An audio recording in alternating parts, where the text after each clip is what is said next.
आज हम स्ट्रेचिंग के कुछ सिंपल से अभ्यासों को प्रैक्टिस कराएंगे। इन अभ्यासों को सुबह उठकर आप अपने बिस्तर पर कम से कम 15 मिनट जरूर शामिल करें। इस अभ्यास को करने से हमारे संपूर्ण शरीर की फ्लेक्सिबिलिटी बढ़ती है। सबसे पहले हम ऐसे पीठ के बल सीधे लेट जाएंगे और अपने दोनों हाथों को ऐसे इंटरलॉक करके अपने सिर के ऊपर ऐसे रख लेते हैं। हथेलियां ऊपर की तरफ रहेंगी। श्वास अंदर भरते हुए ऐसे अपने ऊपरी शरीर को ऊपर की तरफ स्ट्रेच करें और दोनों पैरों को ऐसे आगे की तरफ स्ट्रेच करते हैं। जैसे आप खड़े होकर ऊर्ध्व ताड़ासना को प्रैक्टिस करते हैं वैसे ही इस अभ्यास को आपने करना है। 10 सेकंड तक होल्ड करने के बाद फिर ऐसे अपने दोनों हाथों को सिर के ऊपर रख लें और ऐसे अपने पैरों को ढीला छोड़ दें। श्वास अंदर भरते हुए ऐसे अपने ऊपरी शरीर को ऊपर की तरफ स्ट्रेच करें और निचले शरीर को भी स्ट्रेच करते हैं।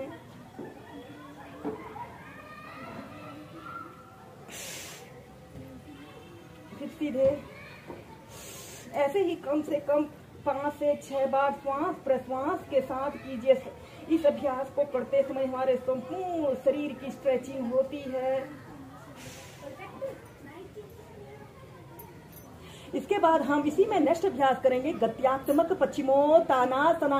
ऐसे ही सीधे लेट जाते हैं और दोनों बाजुओं को ऐसे अपने कान के पास सटा लेते हैं। अपने ऊपरी शरीर को ऊपर की तरफ स्ट्रेच करें और दोनों पैरों को ऐसे आगे की तरफ स्ट्रेच करते हुए लंबी गहरी श्वास अंदर भरिए और श्वास छोड़ते हुए ऐसे आगे को झुक जाते हैं। ऐसे अपने सिर को ऐसे अपने घुटनों पर लगाने की कोशिश करें।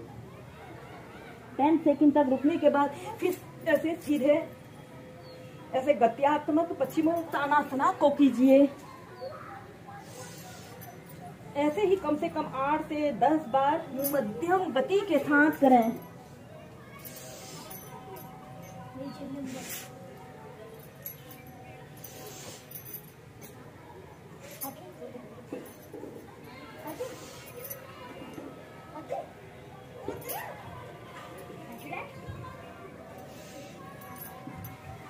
तो इसके बाद हम करेंगे सुप्त पाद अंगुष्ठ आसन। ऐसे सीधे लेट जाते हैं और अपने राइट पैर को ऐसे घुटने से ऐसे मोड़ रहे हैं और अपने हाथ की 2 उंगलियों से ऐसे अपने पैर के अंगूठे को ऐसे पकड़ लेते हैं और दूसरे हाथ को ऐसे अपने थाइस के ऊपर से ऐसे रख लें और ऐसे अपने पैर को बिल्कुल सीधा करें। श्वास छोड़ते हुए ऐसे अपने घुटने को ऐसे अपने नाक पर स्पर्श कराने की कोशिश करते हैं। दूसरा पैर बिल्कुल सीधा रहे। कम से कम 30 सेकंड तक ऐसे ही इस अभ्यास को कीजिए। फिर सीधे फिर अपने लेफ्ट पैर को ऐसे घुटने से मोड़ें। श्वास छोड़ते हुए ऐसे अपने घुटने को ऐसे अपने नाक पर स्पर्श कराने की कोशिश करें। 10 से 30 सेकंड तक ऐसे ही रुकें। फिर सीधे ऐसे ही दोनों पैरों से 4 से 5 बार कीजिए।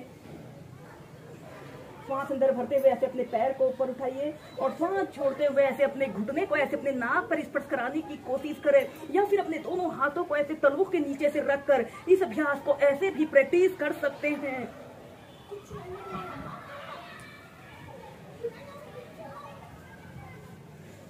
फिर सीधे फिर दूसरी साइड से ऐसे अपने दोनों हाथों को ऐसे तलवों के नीचे से रख लें और श्वास छोड़ते हुए ऐसे अपने घुटने को ऐसे अपने नाक पर स्पर्श कराएं। जितना आप कर पा रहे हैं अपनी फ्लेक्सिबिलिटी के अनुसार इन अभ्यासों को प्रैक्टिस कीजिए। फिर सीधे ऐसे इस अभ्यास को कम से कम 4 से 5 बार करने के बाद फिर इस अभ्यास को अगर आप एडवांस अभ्यास को प्रैक्टिस कर सकते हैं तो इस अभ्यास के एडवांस पोज को भी प्रैक्टिस कीजिए। ऐसे अपने राइट पैर को ऐसे घुटने से ऐसे मोड़ लें और अपने हाथ से ऐसे अपने पैर के अंगूठे को पकड़ लेते हैं और दोनों हाथों को ऐसे इंटरलॉक करके तलवों के नीचे से ऐसे रख लें और श्वास छोड़ते हुए ऐसे अपने घुटने को ऐसे अपने कान के समीप लाने की कोशिश करें। आपसे दूसरे हाथ का भी ऐसे सपोर्ट ले सकते हैं और ऐसे अपने दोनों पैरों को एक सीधाई में लाने की कोशिश करें।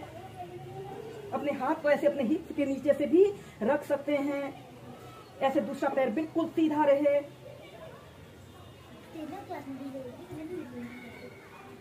और एक आरामदायक अवधि के लिए कम से कम 30 सेकंड से लेकर 2 मिनट तक इस अभ्यास को प्रैक्टिस कर सकते हैं।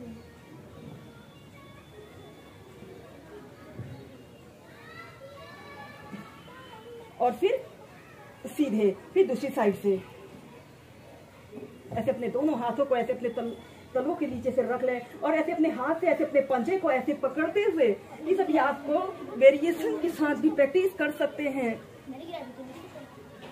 जब यह अभ्यास को करने से हमारे कमर के निचले हिस्से के समस्त स्नायु तंत्र मजबूत बनते हैं।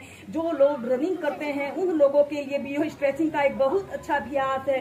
इस अभ्यास को बच्चों ने, स्टूडेंट्स ने, यंगस्टर ने अपनी दिनचर्या में जरूर शामिल करना चाहिए।